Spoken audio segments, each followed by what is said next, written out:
My name's Jim Cameron. I'm a local Cranbrook historian, and this is a Cranbrook History Short.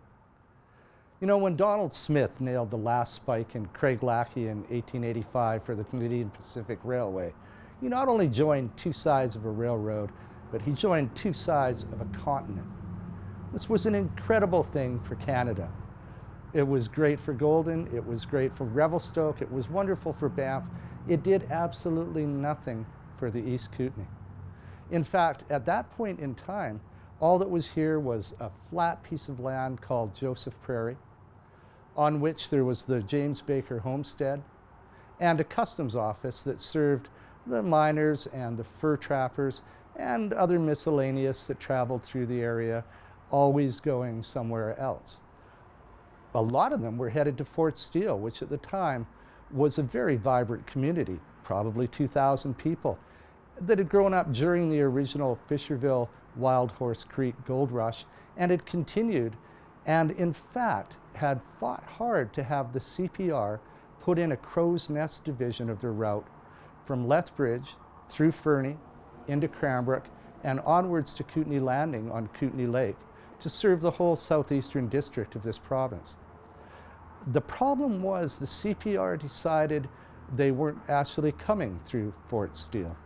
This was a huge blow to the community.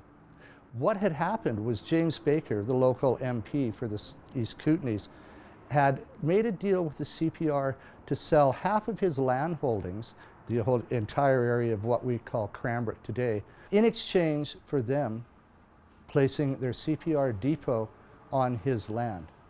You know, in 1898, there was one building at the beginning of the year here in Cranbrook. It was a smaller version of the present-day Cranbrook Hotel on the corner of Van Horn and Baker Streets. It was owned by two gentlemen who had built it in December of 1897 in the hopes of the CPR coming through the town. In fact, they were laughed at by all those who came by because there was nothing but this building on this huge prairie. And it sat there until April, when it became obvious that the CPR was coming from Wardner directly through the site of what is now Cranbrook. People began arriving in droves, and in fact, a town sprang up practically overnight, beginning on one end of Baker Street, continuing down and moving up Baker Hill.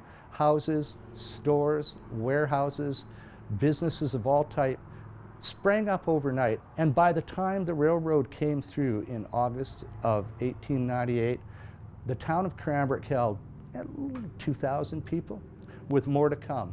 It's hard to explain the effect today that the CPR arriving in this community would have had on the people. In fact, not just the people of Cranbrook, but the people throughout this district.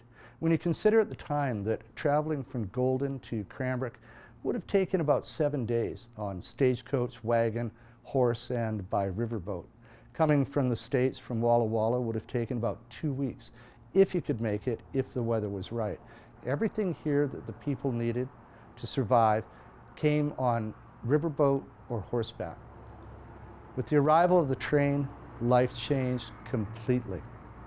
Not only did all the goods and merchandise arrive fresh and on time, but so did all the news from around the nation. Cranbrook became the very focal point of the East Kootenay.